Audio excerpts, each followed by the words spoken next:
Hi friends, ನಾನು ಇವತ್ತು ನಿಮಗೆ ರವೆ ಉಂಡೆ ಹೇಗೆ ಮಾಡೋದು ಅಂತ ಹೇಳ್ಕೊಡ್ತೀನಿ. ಈ ರವೆ ಉಂಡೆ ಮಾಡೋದಕ್ಕೆ ಚಿರೋಟಿ ರವೆನ ಉಪಯೋಗಿಸ್ತಾ ಇದ್ದೀನಿ. ಹಾಗೆ ಅರ್ಧ ಕಪ್ ಅಷ್ಟು ಒಣ ಕೊಬ್ಬರಿ ತುರಿನ ತಗೊಂಡಿದ್ದೀನಿ, ಗೋಡಂಬಿನೂ ತಗೊಂಡಿದ್ದೀನಿ ಅರ್ಧ ಕಪ್ನಷ್ಟು.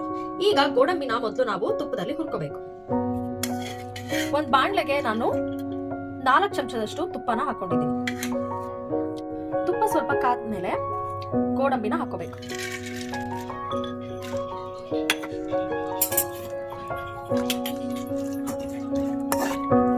ಸ್ವಲ್ಪ ಗೋಲ್ಡನ್ ಬ್ರೌನ್ ಆಗುವಷ್ಟು ಹುರ್ಕೋಬೇಕು.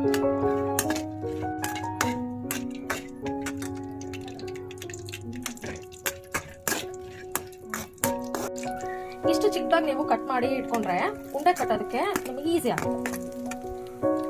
ಈಗ ಇದನ್ನ ಒಂದು ಬೌಲಿಗೆ ತಕೊಳ್ಳೋಣ. ಸುಮಾರು ಒಂದು ಅರ್ಧ ಕೆಜಿಯಷ್ಟು ರವೆನ ನಾನು ಇಲ್ಲಿ ತಗೊಂಡಿದ್ದೀನಿ. ಸಣ್ಣ ಉರಿನಲ್ಲಿ ಚೆನ್ನಾಗಿ ಸ್ಮೆಲ್ ಬರುತ್ತಂತ ಹುರಿಬೇಕು. ಕಪ್ನಷ್ಟು ತೆಗೆದಿಟ್ಕೊಂಡಿದ್ದ ತೆಂಗಿನ ತುರಿ ಅಂದ್ರೆ ಒಣ ಕೊಬ್ಬರಿ ತುರಿನ ನಾನಿಲ್ಲಿ ಮಿಕ್ಸ್ ಮಾಡ್ಕೊತಾ ಇದ್ದೀನಿ.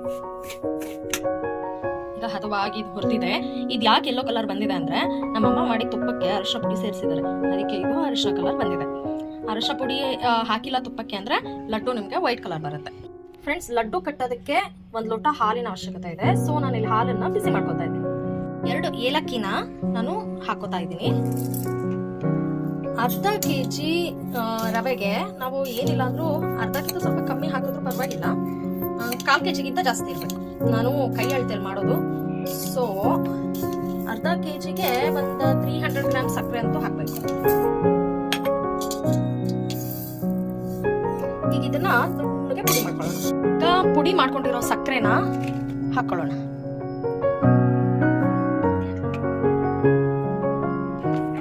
ಇದನ್ನ ನೀಟಾಗಿ ಮಿಕ್ಸ್ ಮಾಡ್ಕೋಬೇಕು. ಸ್ವಲ್ಪ ರವೆ ಬಿಸಿ ಇರುವಾಗ್ಲೇನೆ ನೀವು ಹಾಕೋಬೇಕು, ಯಾಕಂದ್ರೆ ನಾವಿಲ್ಲಿ ಪಾಕ ಮಾಡ್ತಿಲ್ಲ. ಹಾಲು ಹಾಕ್ಬಿಟ್ಟು ನಾವು ಇದನ್ನ ಉಂಡೆ ಕಟ್ತೀವಿ ನೋಡಿ. ಇವಾಗ ಸಕ್ಕರೆ ಮತ್ತೆ ರವೆ ಎಲ್ಲ ನೀಟಾಗಿ ಕಲಸ್ಕೊಂಡಿದೀನಿ. ಈಗ ಇದಕ್ಕೆ ಹುರ್ಕೊಂಡಿದ್ದ ಗೋಡಂಬಿನ ಹಾಕೊಳ್ಳೋಣ.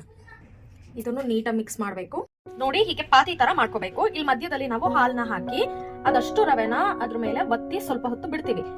ಚಿಕ್ಕ ಲೋಟದಲ್ಲಿ ಬಿಸಿ ಹಾಲನ್ನ ಹಾಕುತ್ತಾ 1 ಲೋಟ ಹಾಲು ಹಾಕೊಂಡಿದ್ದೀನಿ. ಈಗ ಇದನ್ನೆಲ್ಲ ತೋರಿಸ್ತೀನಿ ನೋಡಿ ಹೇಗೆ ಕವರ್ ಮಾಡಬೇಕು ಅಂತ.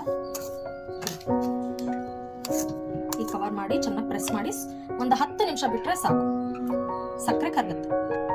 ಚೆನ್ನಾಗಿ ಪ್ರೆಸ್ ಮಾಡಿ ಒಂದು 10 ನಿಮಿಷ ಇಡಬೇಕು. ಫ್ರೆಂಡ್ಸ್, ಇದು ಈ ತರ ಆಗಿರುತ್ತೆ.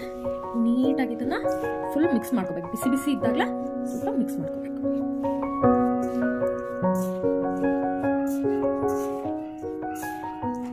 ನೋಡಿ, ಕಲಿಸ್ಕೊಂಡಾದ್ಮೇಲೆ ಹೀಗೆ ಉಂಡೆ ಕಟ್ಟಬೇಕು. ರುಚಿಯಾದ ರವೆ ಲಡ್ಡು ತಿನ್ನೋದಕ್ಕೆ ರೆಡಿ. ಮಾಡ್ಕೊಳ್ಳಿ, ತಿನ್ಕೊಳ್ಳಿ, ಎಂಜಾಯ್ ಮಾಡಿ. ಬಾಯ್ ಬಾಯ್.